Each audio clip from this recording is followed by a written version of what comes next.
What secrets lie hidden in the dark underwater caves of a quiet lake? Could they hold untold dangers or stories of tragedy? In 1981, a skilled diver entered the murky depths of Bull Shoals Lake, chasing a legend, a massive 70-pound catfish said to live in an underwater cave. But when he swam into the cold, pitch-black cavern, he vanished without a trace. Why didn't he return? What terrifying dangers did he face in those tight, suffocating tunnels? And why couldn't even expert rescuers find him? This is a story of mystery, danger, and adventure that turned into a chilling disaster. Welcome to Bull Shoals Caverns, a breathtaking limestone cave located in Bull Shoals, Arkansas. This natural wonder is one of the oldest limestone caverns in the world, nestled in the Ozark mountain range of central northern Arkansas. The caverns remain alive and continue to grow today, with a constant temperature of 59 degrees Fahrenheit year-round.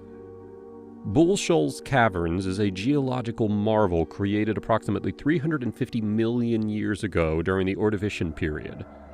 Over millions of years, water seeped into cracks in the rock, gradually widening them and dissolving the surrounding limestone to form the intricate cave system that we see today. The caverns feature underground streams, a flowing river, and a small but stunning waterfall located at the deepest part of the cave. The caverns are home to almost every known cave formation or speleothem found in the United States. These include stalactites, which hang from the ceiling, and stalagmites, which rise from the ground. These formations grow very slowly, less than 10 centimeters every 1,000 years. Sometimes stalactites and stalagmites grow together to form impressive columns or pillars. Other formations include drapolites, flowstone, cave pearls, boxwork, and more. Bull Shoals Caverns has a fascinating human history that dates back thousands of years. Evidence shows that humans first dwelled in this cave around 300 BC, as determined by carbon dating. However, prehistoric Native American tribes, such as the Cliff Walkers, are believed to have used the caverns as far back as 10,000 years ago. In the late 1800s and early 1900s, early settlers used the caverns as a natural refrigerator to keep their food cool. During the American Civil War, Confederate soldiers harvested saltpeter from the cave, a key ingredient in gunpowder. Later, during the Prohibition era in the early 1900s, moonshiners used the caverns to hide their stills and produce illegal whiskey, taking advantage of the cave's secluded location and cool temperatures. Even during World War II, locals stored food and whiskey in the caverns due to their natural cooling properties. Bull Shoals Caverns is not just a geological and historical wonder, but also a thriving ecosystem. The cave is home to unique life forms, including salamanders, pipistrelle bats, which are small cave-dwelling bats, frogs, and camel crickets. These species have adapted to the dark and damp environment of the cave, making it their perfect habitat. In 1958, Bull Shoals Caverns officially opened to the public, allowing visitors to explore its awe-inspiring formations and learn about its rich history. With its flowing underground streams, cascading waterfall, and ancient formations, the caverns are a must-visit for nature enthusiasts, history buffs, and anyone else looking to witness the beauty of a living cave system. On the evening of Saturday, September 26, 1981, an experienced scuba diver prepared for an adventure that would push the boundaries of his experience levels. He was certified by the National Association of International Underwater Instructors, or NAIU, and had spent 8 years honing his skills beneath the surface of various bodies of water.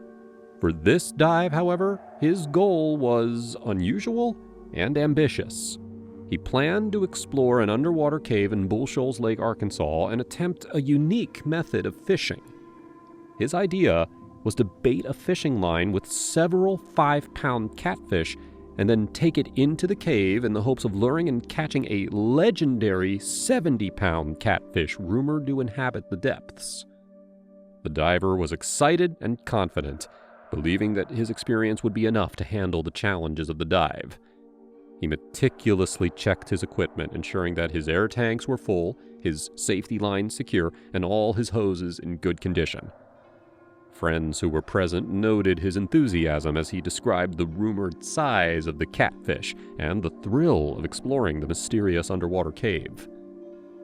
Bull Shoals Lake, a sprawling reservoir surrounded by the natural beauty of the Ozark Mountains, was known for its clear waters and abundant aquatic life. However, as the sun set on that September evening, the lake's surface grew still, and the water took on a dark, almost ominous appearance. The underwater cave that the diver planned to enter was a hidden, treacherous place. Known to only a few, the cave's entrance lay in the depths of the lake. Inside, the environment was unforgiving. Narrow passages, jagged rocks, and pitch-black darkness awaited anyone daring enough to venture in. The water temperature inside the cave was cold, and visibility was often poor, especially when the silt at the bottom was disturbed.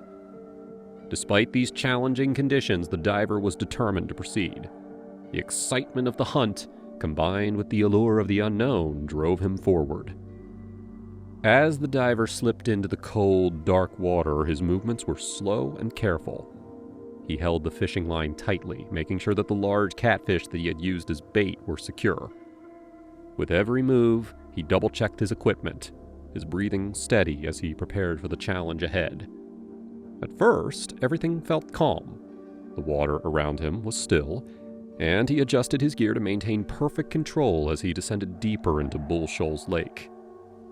After a short swim, the cave's entrance appeared before him, a dark, jagged hole that seemed both mysterious and menacing. The sight made his heart race with a mix of excitement and unease. He stopped for a moment, hovering in the water, and took a deep breath to steady his nerves. The surface of the lake was now far above him, and his only companions were the silence of the deep and the faint sound of his own breathing. He looked up toward the faint light where his companions waited on the surface. With a confident wave of his hand, he signaled that he was going in.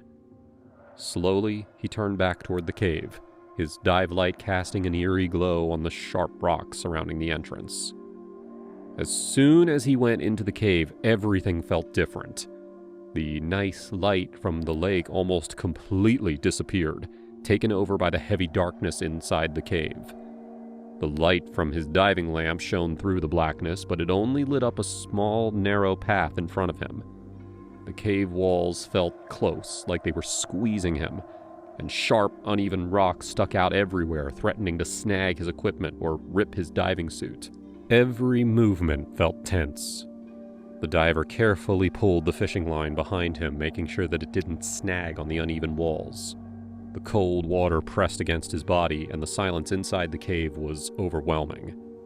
His breathing, amplified by the regulator, sounded loud in his ears, a constant reminder that his air supply was limited. With every foot that he swam into the cave, the diver was pulled deeper into the unknown. He couldn't get rid of this uneasy feeling that was growing inside him. The walls felt closer, the water colder, and the silence stronger. What had started as an exciting trip now felt like a dangerous risk. He couldn't go back now, though. He was too far inside. Only the thought of what he was trying to catch, that famous 70-pound catfish, kept him going. About 70 feet into the cave, the passage narrowed further.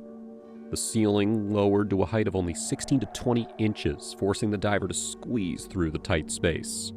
The water was cold and murky, and as he moved, the silt at the bottom swirled upward, reducing visibility to almost zero.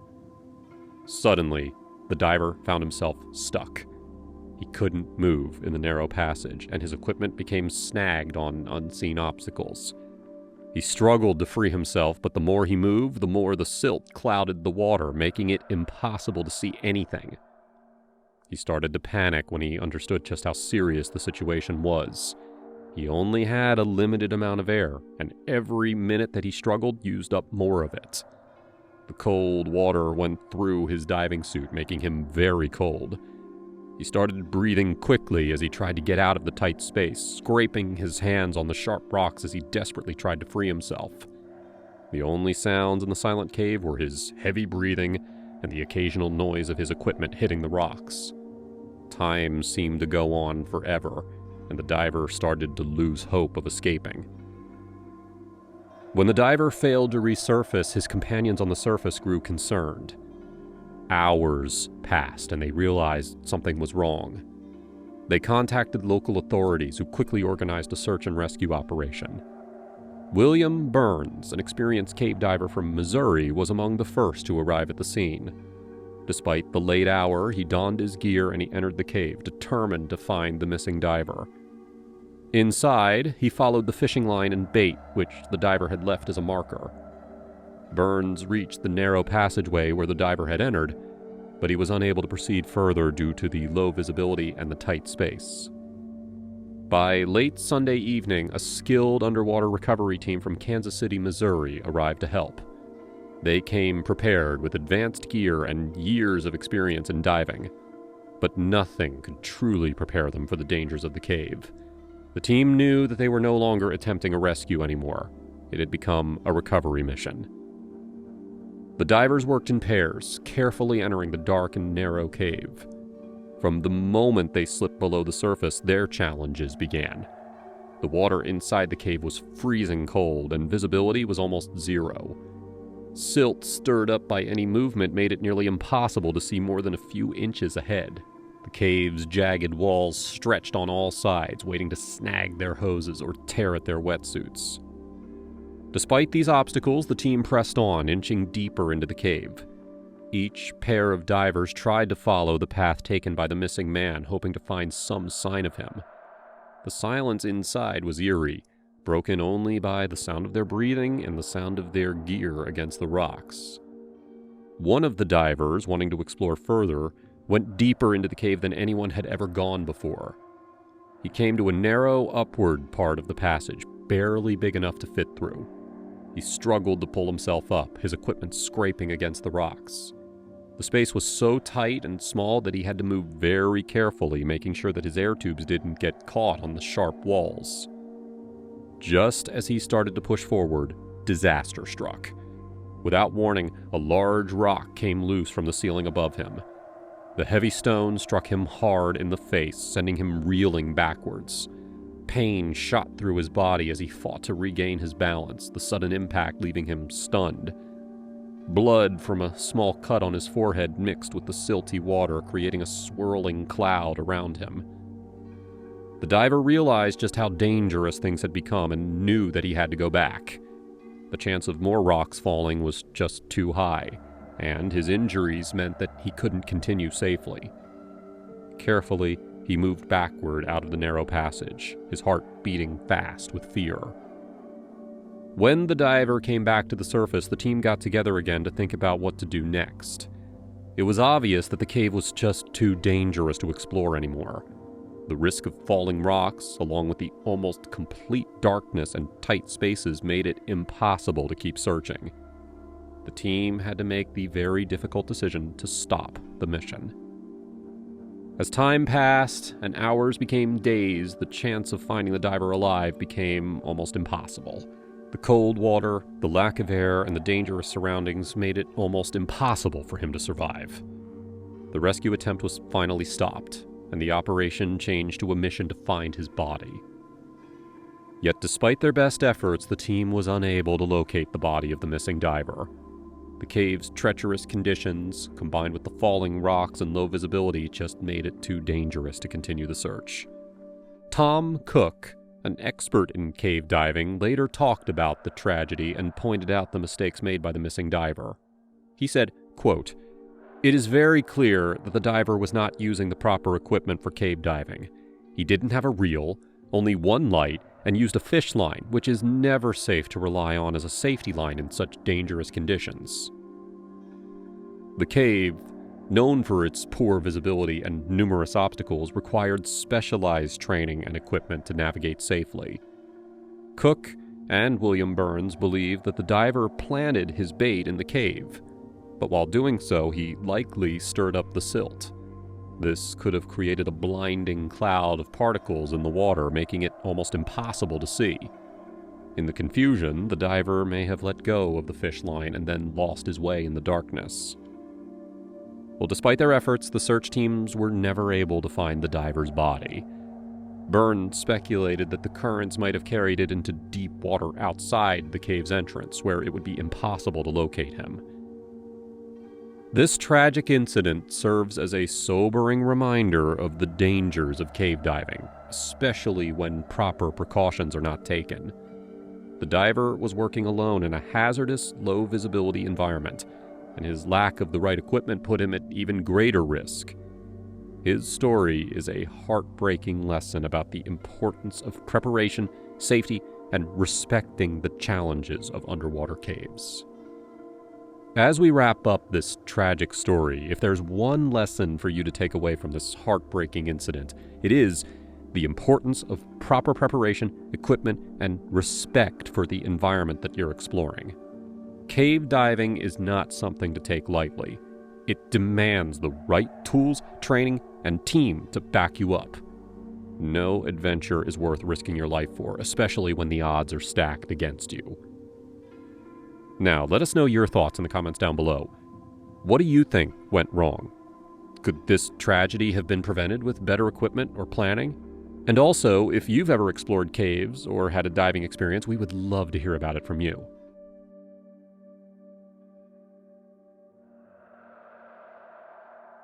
Cave divers are famous for traveling all over the world for their dives, but there is one place that seems to attract them more than anywhere else: Florida. In the United States, Florida is like the Mecca of cave diving.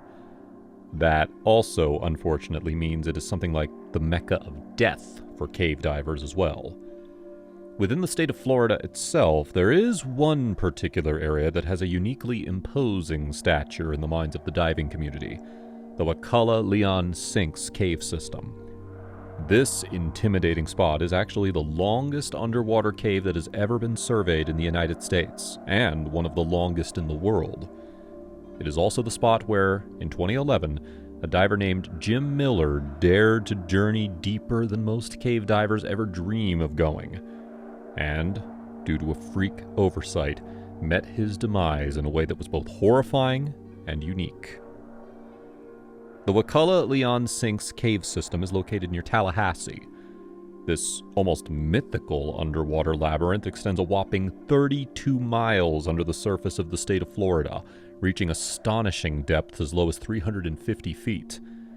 The cave system also boasts some remarkable features, including a massive room called Black Abyss that is 160 feet from floor to ceiling.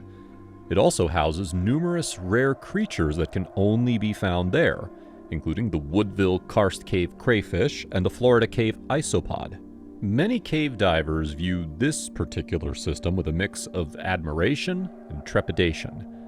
As you might imagine, it's not for beginners. The extraordinary length and depth of the cave mean you had better know what you're doing, or you may never even be found, let alone rescued. However, for those experienced enough and brave enough to explore it, the rewards are nothing short of breathtaking. This was precisely what drew cave diver Jim Miller and two other friends to the cave system on June 11, 2011. Miller and his friends were experienced divers. Miller, in particular, had over 20 years of experience. He was also formerly a colonel in the U.S. Army. Miller knew that in order to dive such a long and deep cave system, they would need to be prepared with several different bottles of decompression gas. Decompression gas, or deco gas for short, is a mixture of nitrogen and oxygen. Depending on the mixture, deco gas might be suitable for diving at 50 feet or diving at 150 feet. This is important. Divers who go on deep dives 100 feet and beyond need to do so gradually, especially on the ascent back up. Otherwise, they risk decompression sickness, one of the deadliest and most agonizing acute ailments you can get as a human being. For related reasons, you cannot breathe pure oxygen safely if you're more than 20 feet underwater. Therefore, the further down you go, the lower the levels of oxygen should be in your deco gas mix. Due to the extreme depth they were up against, Jim Miller and his friends had each brought a total of 4 different deco gas mixtures. One for diving down to 20 feet, one for when they reached 70 feet, one when they reached 120 feet, and a final deco gas bottle for when they eventually reached 240 feet and below. The dive began at a section called Whiskey Still Sink. The group of 3 swam through a shallow conduit and eventually arrived at another section called Innisfree Sink. It was from this spot that the deeper descent was to begin. For the first time so far, the team all stopped so they could each switch deco gas bottles. It was at this moment that Jim Miller made a critical mistake. He dropped one of the bottles. The metallic cylinder sank down below, eventually disappearing into the menacing darkness. Now, although it was a startling setback, Jim believed that it had probably been the bottle that was intended for 70 feet below. Although it wasn't ideal, he figured he'd be okay using the 120-foot bottle until they reached 120 feet and beyond. But he was wrong. The bottle Jim had dropped was the 240-foot bottle, the one that he would need for the very deepest recesses of the cave. Unaware of this, the group continued onward, and further downward. Soon, they switched to their 120-foot bottles. And eventually, it came time to switch from their 120-foot bottles to their 240-foot bottles.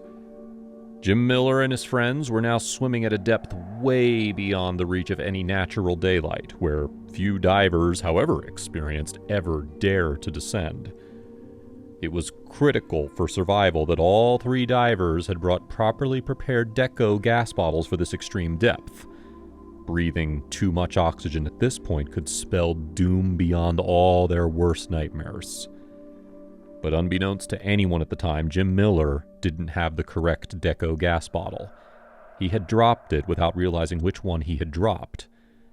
Now, at the ultimate stage of the ultimate cave dive, he switched mistakenly from the 120-foot bottle to the 70-foot bottle, the one he thought he had dropped further back. Jim now thought he was breathing deco gas suitable for 240 feet, but he was actually breathing deco gas that was only suitable for 70 feet. In other words, he was breathing in more than 3 times the level of oxygen that's safe for the depth he was at. Eerily, nobody noticed anything right away as they continued their descent. Not even Jim. They continued their dive for a little under 1 hour. It was only when it came time to turn around and head back out that trouble began. And began fast. On the way out, Jim Miller suddenly succumbed to oxygen toxicity. Seemingly out of nowhere, Miller stopped and began convulsing. He was having a seizure, hundreds of feet underwater in the longest underwater cave in the country. Stunned and panicked, his friends quickly attended to the thrashing Miller, but their efforts were hopeless. Being experienced divers themselves, they may have realized what must have been happening. They would have then tried to feed Miller the correct gas mixture from one of their own rebreathers. However, this would have been impossible because Miller's jaw had locked shut due to the seizure he was having. In the end, there was simply nothing they could do. Jim Miller's horrific death sent shockwaves through the cave diving community. Many felt that Miller would have been the last person they'd expect to fall victim to an event like this. In the immediate aftermath, questions were raised about how such an accident could even happen the way it did. The first thing that was alarming to people was the fact that Miller could have dropped such a vital survival tool without him or the other 2 divers realizing it. To describe plunging to 240 feet and below without the right deco gas as a dangerous act would be a massive understatement. It virtually guaranteed Miller's demise. Yet, despite surely having opportunities to do so, nobody in the group discovered this lethal threat. Another mystery was the amount of time it took for Miller to succumb to oxygen toxicity. Miller breathed excess oxygen for nearly an hour while swimming in the darkest recesses of the cave system. How he managed to do this without experiencing any symptoms worth relaying to his colleagues is hard to answer. Experiments have shown that oxygen toxicity often hits instantly. Many experienced divers, who understandably live in fear of this deadly phenomena, had no idea it was possible for oxygen toxicity to sneak up on you so gradually until they heard Miller's story. In the end, the death of Jim Miller is a testament to the dangers of such an extreme cave system. It is also proof that no matter who you are or how well you prepare, mistakes can happen, even to the best. You truly never know which descent into the dark, beautiful waters will be your last. We hope you enjoyed this video and found it informative. Tell us, would you ever explore the Wakulla Sinks cave system? How far down do you think you could make it before fear drove you back upwards? Share your thoughts in the comments below. Thank you so much for watching, and please be sure to like the video and subscribe for more content like this in the near future. That's all for now. See you next time.